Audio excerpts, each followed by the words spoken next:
Welcome to Burlap Teachers. Enjoy the video. You start by opening the workbook and saving a copy. That protects your data. Next, select the exact cells you want to strip of formatting, use Ctrl+A for the whole sheet, or click and drag for a specific range.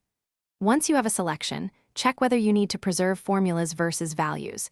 If you need values only, copy and paste special as values first. Make sure to note conditional formatting rules, because those may require separate removal steps. You now remove formats precisely.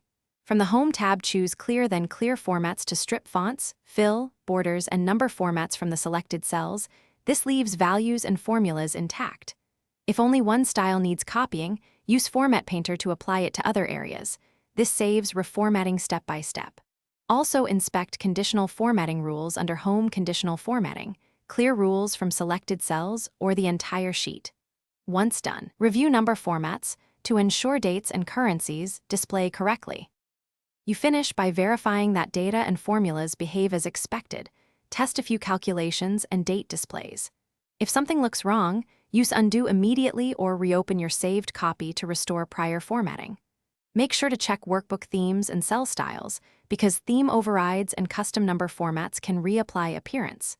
If cells remain styled, examine hidden styles or named ranges that force formatting. If all else fails, recreate the sheet by copying values and rebuilding minimal formatting to avoid repeating. Thanks for watching. Consider subscribing if this video helped you.